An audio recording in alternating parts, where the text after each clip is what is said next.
Hello, and welcome to my meaningful online lesson. It's called Advice from Your SI Leader, Designing a Student Success Support Guide.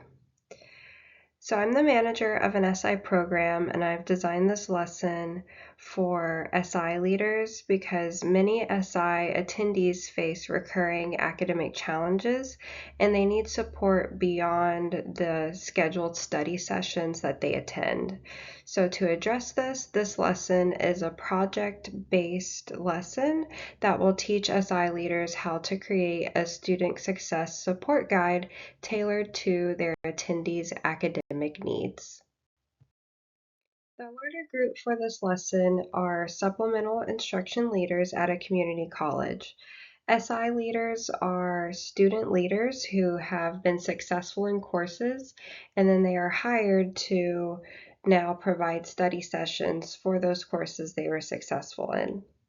So the lesson goal is to enable SI leaders to develop a personalized, student-centered digital guide that supports their session attendees in overcoming common academic challenges and improving course success. So the lesson outline will begin with the pre-lesson where participants will view an instructional video and example guide, and then they'll complete a brainstorming activity on common student challenges via MS Whiteboard. The lesson will include a collaborative brainstorming activity building on that MS Whiteboard with solutions to those student challenges. They will also complete some group work where they'll organize and outline tips and strategies into categories.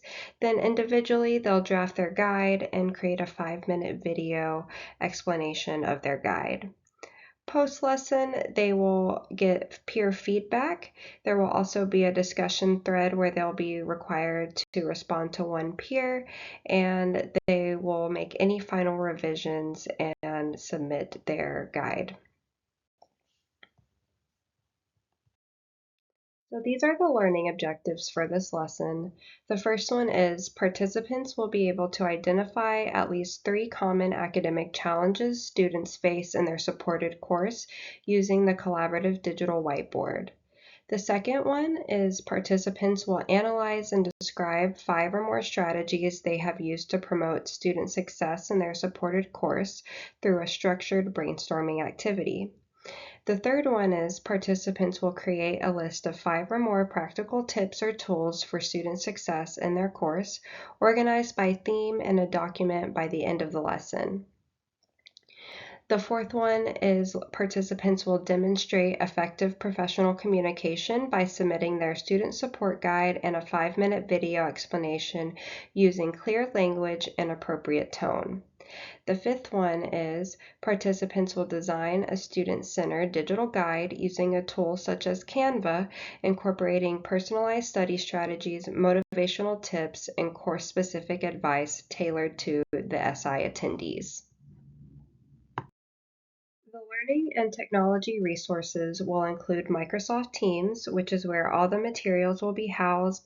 It's where they'll complete the discussion thread, provide feedback, and collaborate in break rooms for the collaborative brainstorming activity. They will also utilize Microsoft Whiteboard for that collaborative brainstorming activity. In the pre-lesson, there will be an instructional video, which will be on YouTube or Microsoft Stream. And then the actual digital guide and the template that they will be shown will be in Canva. So let's dive a little deeper into this lesson. So for the pre-lesson activities, these will introduce the project to participants and establish community early.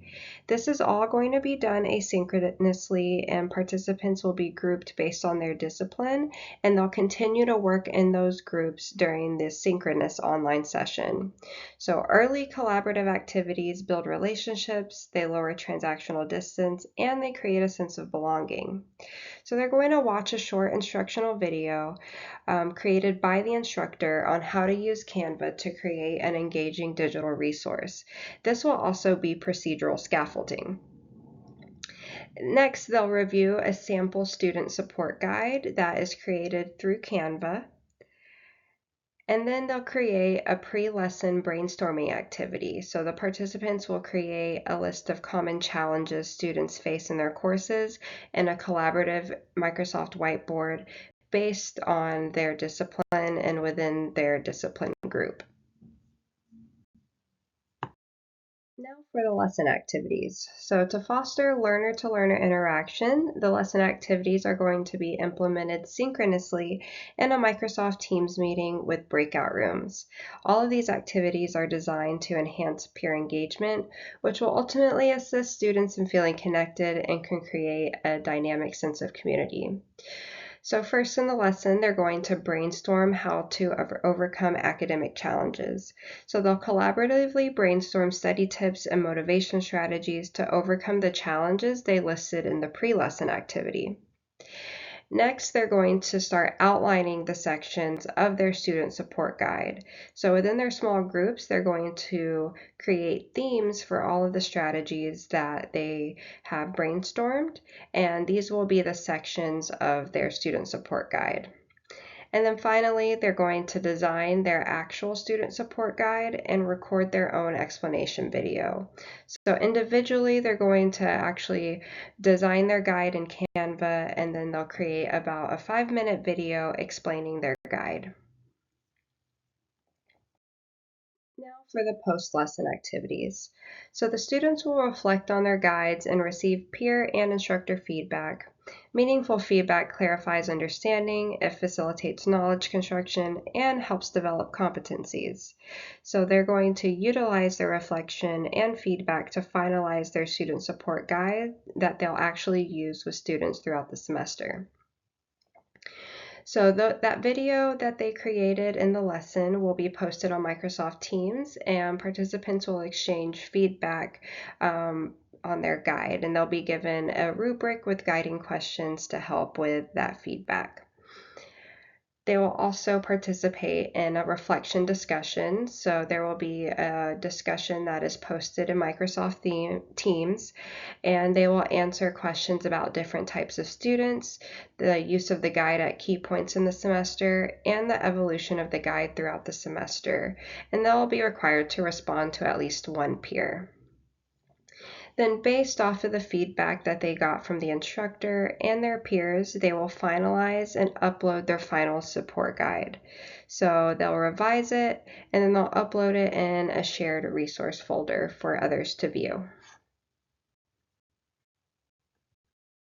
The assessment plan in this lesson includes some formative, summative, and peer feedback assessments. So this plan aligns with Chickering and Gamson's 7 principles for good practice in undergraduate education by promoting active learning, collaboration, and prompt feedback through formative activities like the brainstorming and the guide outlines. And then the summative assessments, which are the final guide and the video, reflect high expectations and respect diverse learning styles, ensuring that SI leaders engage meaningfully with the course content and their peers. So for the formative assessments, again, this will be the completion of the collaborative brainstorming activity and the completion of the group outline of their support guide. The summative assessment will be that final version of the student support guide, which will be assessed using a rubric that will look at organization, design, and student-centeredness. Then there is also a peer feedback component where that 5-minute video explanation will be viewed by others, and peers will give feedback on the video and the guide using a rubric with guiding questions. Here's an example of the rubric that would be used for the final student support guide. So the criteria would be content, relevance and accuracy, organization and structure, design and engagement, and clarity and tone. And they will be able to either get exceeds expectations, meets expectations, or needs improvement. So for example, for content relevancy and accuracy, if they exceed expectations, this means that they've provided highly relevant course-specific tips and strategies tailored to their student needs. While needs improvement means that it really lacks relevance and tips do not clearly tie to the course content. For organization and structure, and exceeds expectations would be clear, logical structure with clearly defined sections and a smooth flow of ideas. While something that needs improvement would be that sections are underdeveloped and disorganized, and they lack clear structure, and it's very difficult to follow.